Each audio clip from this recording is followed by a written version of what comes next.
La PMA est là pour résoudre les effets secondaires du progrès.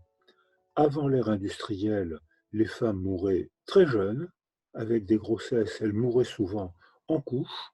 Quand quand j'étais en première année de médecine, dans les années 50, j'ai encore entendu la phrase du gynéco, d'obstétricien qui disait: «Monsieur, choisissez, la femme ou l'enfant». Donc c'est une phrase qui a disparu, mais que j'ai entendue. Les femmes mouraient beaucoup encore en couches, ça arrive encore, mais c'est beaucoup plus rare. Donc merci le progrès, mais il n'y a pas un seul progrès sans effet secondaire. Et maintenant, on sait que les effets secondaires du progrès, c'est les substances toxiques et puis tout simplement la modification de notre environnement et les relations de plus en plus insécurisantes. On a, nous, êtres humains, puisqu'on parle et puisqu'on fabrique de la culture et de la technologie, on a une liberté que n'ont pas les animaux, c'est que nous, on peut agir sur le milieu qui agit sur nous et surtout qui agit sur la sécrétion de nos hormones et sur le développement de nos petits. On constate que depuis quelques décennies, les enfants se développent de manière étonnamment différente.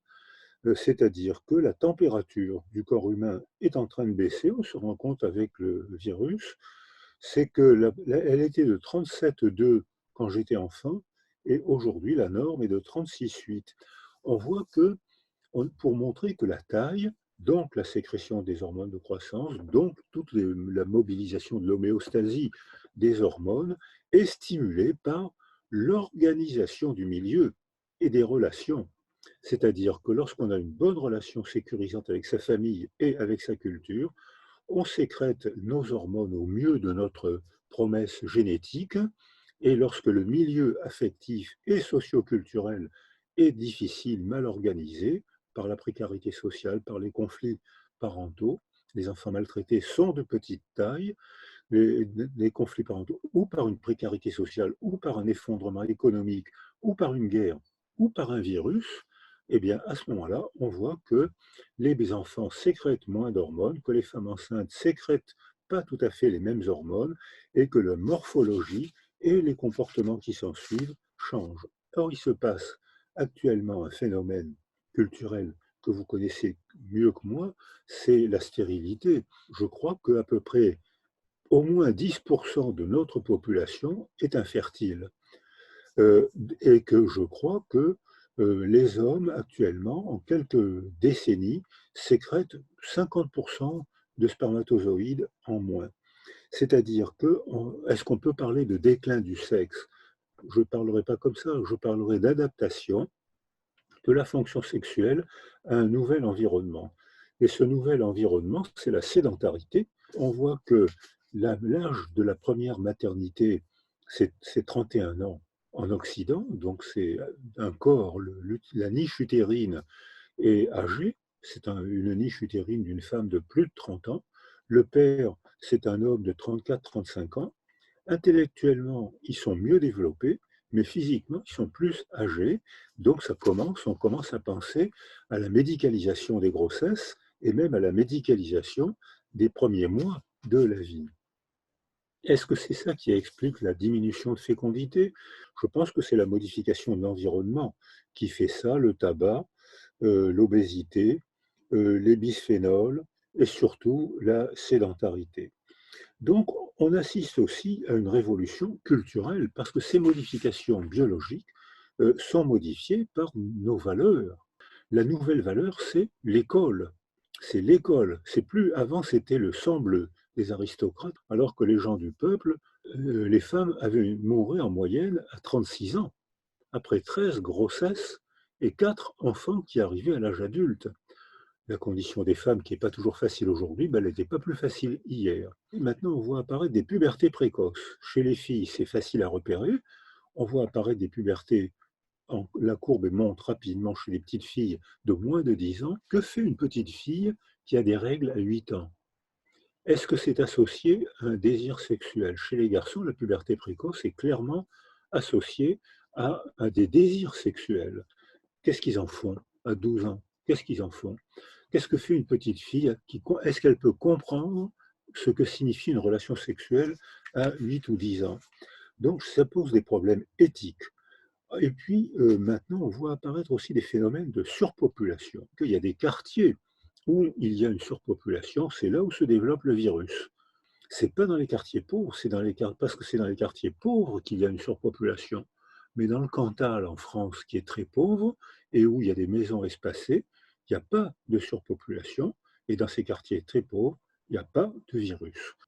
Donc, on voit que là, il y a un déterminisme d'urbanisme qui fait qu'on tombe malade de notre organisation sociale et technique. L'idée que je propose, qui est travaillée depuis une quarantaine d'années, mais qui est pertinente aujourd'hui, c'est qu'il ne faut pas négliger l'interaction. Dans l'interaction avec la famille, le développement, avec l'école, avec la culture et avec les médecins soignants. C'est-à-dire qu'il y a et on sait que par exemple un enfant ou un adulte, une femme adulte, qui est rendue un peu anxieuse parce que si cette femme va demander l'aide de la PMA, c'est qu'elle a une difficulté de fertilité, donc il y a déjà une difficulté supplémentaire. Or, les jeunes femmes sont de plus en plus angoissées par la grossesse et la maternité, et que les médecins de la PMA ayant affaire à ces femmes-là ont affaire à des femmes qui ont acquis un facteur de vulnérabilité, c'est-à-dire qu'elles réagissent plus facilement par le stress, ce qui modifie les neurohormones, ce qui modifie peut-être la paroi interne de l'utérus. Dans cette commission des 1000 jours, on a tous été d'accord pour dire que les 1000 jours commencent avant la conception. C'est-à-dire qu'un bébé arrive au monde, il porte déjà la valise, non pas de la faute de la mère, mais du malheur de la mère. Ce malheur, ça peut être son mari, la guerre, la société, son enfance, etc. Le médecin participe à la sécurisation des femmes qui viennent le voir ou à l'insécurisation des femmes ou des hommes qui viennent aussi à cause de l'infertilité croissante des hommes. S'ils ont une relation sécurisante avec leurs patientes, ils augmentent la sécrétion d'ocytocine puisqu'ils expliquent bien, ils ont un contact sécurisant, ils se prescrivent de manière sécurisante, donc ils améliorent la possibilité de réussite de la PMA. À l'inverse, certains médecins ont des contacts insécurisants, brutaux, ils n'expliquent pas, ils angoissent, cela modifie probablement la sécrétion d'ocytocine, et à coup sûr d'ocytocine et probablement d'autres hormones, et peut-être ces médecins-là ont plus d'échecs de PMA. Une femme insécurisée dans son enfance, avec son mari, avec le médecin, a moins de probabilité de réussite sa PMA qu'une femme sécurisée dans son enfance avec son mari et avec son médecin. Mais c'est résiliable.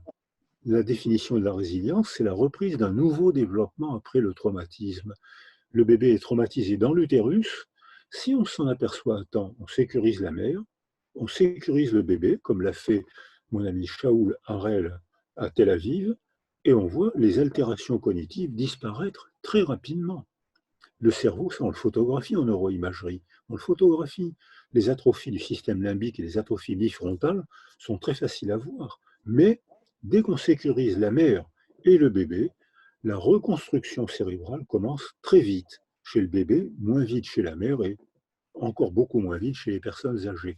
Donc on a un degré de liberté et de responsabilité. Il y a deux tranquillisants naturels qu'on a oubliés. C'est l'affection et la réflexion. Le vrai tranquillisant naturel, ce n'est pas le tranquillisant chimique. Le vrai tranquillisant, c'est se sentir bien en relation de familiarité avec quelqu'un.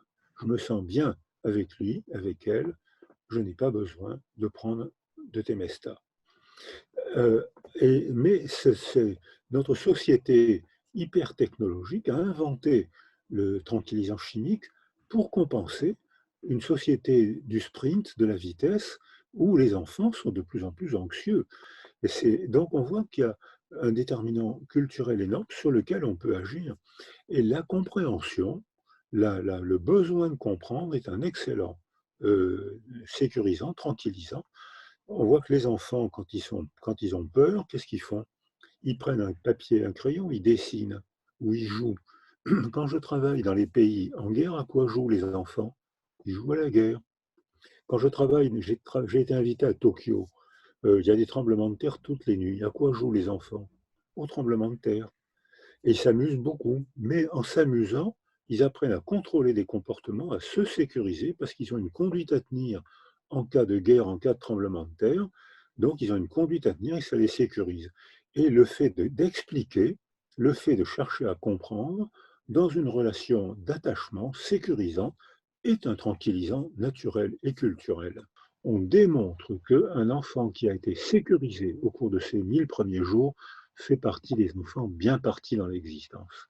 Et on démontre que les enfants insécurisés au cours de ces 1000 premiers jours sont des enfants qui ont acquis des facteurs de biologie et de psychologie, de vulnérabilité, et ils auront des épreuves, ils vont souffrir. C'est résiliable. Je propose pour déclencher un processus de résilience, action, affection, réflexion. Action, l'action est un tranquillisant naturel. C'est pour ça que les joggeurs se sentent si bien après, ils prennent une douche, qu'est-ce que je me sens bien, alors qu'ils ont souffert pendant une demi-heure, une heure à courir. Et puis après, ils disent qu'est-ce que je me sens bien. Affection, comme je disais tout à l'heure, l'attachement, c'est le tranquillisant naturel. Avec nos parents, nos amis, nos enfants, et les amis jouent un rôle important dans notre nouvelle structure sociale.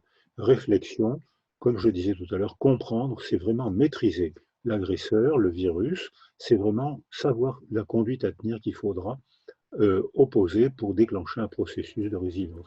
Voilà, c'est un peu un slogan, mais ça résume un peu ce que je vous ai proposé.